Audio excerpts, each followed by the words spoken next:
vamos mergulhar juntos numa história bem forte e que fala sobre algo que, olha, todo mundo faz de vez em quando: reclamar. Essa análise aqui vai mostrar o custo que esse hábito tem, um custo que muitas vezes a gente nem percebe e como uma simples mudança no nosso jeito de olhar para as coisas pode, de verdade, transformar tudo. A nossa história começa com esse sentimento, que talvez seja familiar para muita gente. Aquela sensação de que a vida nos deve alguma coisa. O nosso personagem vive com esse peso nas costas. E veja bem, ele não é uma pessoa má, nada disso. Ele só acredita de verdade que é um credor num mundo que está sempre em dívida com ele. É bom guardar essa ideia, viu? Porque ela é a chave de tudo. Então, nesta primeira parte, a gente vai dar uma olhada em como a reclamação se transforma num peso de verdade. Não é só sobre o que se fala, sabe? É sobre como esse hábito vai moldando o mundo inteiro ao redor da pessoa, definindo cada conversa, cada relação e distorcendo cada coisinha que acontece. E aqui a gente vê os detalhes do dia a dia dele. O trabalho, as pessoas, o tempo. Nossa, nada escapava do julgamento dele. É interessante notar como essas queixas são comuns, quase universais. Ele não reclamava de tragédias, mas da própria rotina, da vida acontecendo. Agora, olha só que contraste poderoso. Esse ponto aqui é fundamental.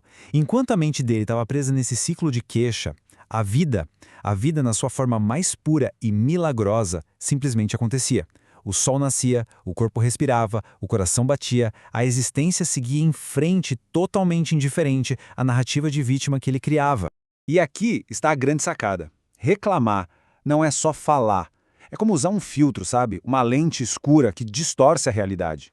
E com essa lente, até as coisas mais simples viram um peso, um fardo que parece impossível de carregar. Essa citação ilustra a ideia de um jeito brilhante. A beleza, as flores, as oportunidades, tá tudo lá, no campo da vida. Mas o foco dele estava treinado para ver só os espinhos, só os problemas, as dificuldades. Uma escolha de foco que acabava definindo a jornada inteira. Certo? Agora vamos explorar o verdadeiro custo dessa mentalidade. Qual é o preço que se paga por viver reclamando? O que estava sendo perdido bem ali na frente dos olhos dele sem que ele sequer percebesse? Olha só essa desconexão. De um lado, o foco total na falta, naquilo que não se tem.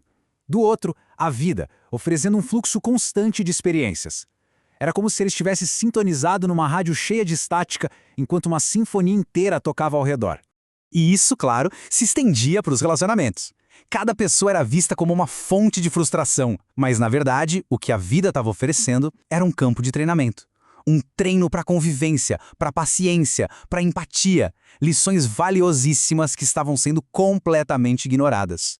E, por último, o tempo. Para ele, o tempo era só a prova dos fracassos dele. Mas, na realidade, cada nascer do sol era uma nova chance. O tempo não era um juiz carrasco. Era um aliado silencioso, oferecendo a todo momento a oportunidade de recomeçar. Aí a história traz uma ideia muito poderosa. Podemos chamar de uma lei universal, ou simplesmente o jeito como a vida funciona. Não se trata de punição, de castigo. A vida age como uma educadora paciente. Ela apresenta as lições, mas nunca força o aluno a aprender. E que analogia perfeita, né? A energia que se gasta criticando a aula, o professor, o método, é exatamente a mesma energia que poderia ser usada para aprender. A reclamação o transformava num aluno distraído. E aí, no fim do dia, ele se surpreendia com o próprio fracasso, sem nem se dar conta de que foi ele mesmo que faltou a lição. Bem, toda jornada de aprendizado tem aquele momento, ponto de virada. E é exatamente aqui que a gente chega agora. O mundo interno do nosso personagem está prestes a ter uma rachadura, abrindo espaço para uma consciência nova. O mais interessante desse momento é o gatilho da mudança. Não foi algo externo que melhorou, não. O mundo não ficou mais fácil. A mudança veio de dentro, de um cansaço profundo, de uma exaustão de tanto sofrer e, principalmente, da percepção de que a estratégia de reclamar era inútil. Essa era a pergunta central dele. Por que eu? É uma pergunta que, nossa, muita gente já fez. E ela nos coloca instantaneamente no papel de vítima. Ela busca culpados do lado de fora e nos prende num beco sem saída. E aqui está a transformação. Uma simples troca de palavras que muda absolutamente tudo.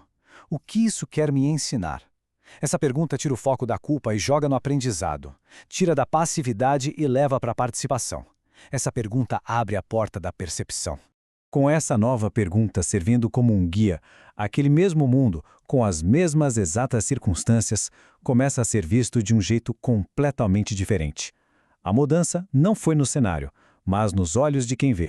Vejam só como a realidade é redefinida. Aquele trabalho pesado agora é uma oportunidade para praticar paciência. As pessoas difíceis viraram espelhos que refletem as próprias dificuldades internas. E o tempo, que era tão injusto, se revelou um presente cheio de novas chances. Nada mudou, e ainda assim, tudo mudou.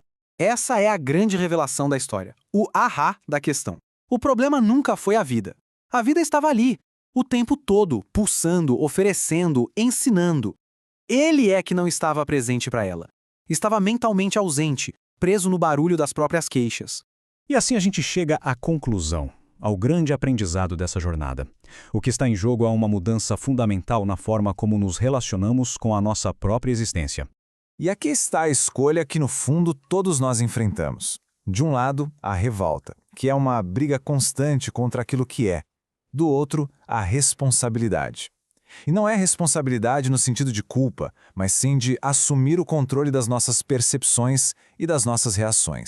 Em termos práticos, o que isso significa? Significa trocar a cobrança pela colaboração. É parar de exigir que a vida se molde aos nossos desejos e começar a caminhar com ela, como um parceiro de jornada, aprendendo a cada passo do caminho. E a gente encerra com essa verdade inevitável.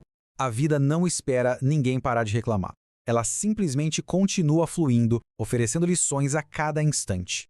A única pergunta que realmente importa é: em qual parte do caminho vamos escolher focar? Nos espinhos ou nas flores? É essa escolha que define toda a jornada.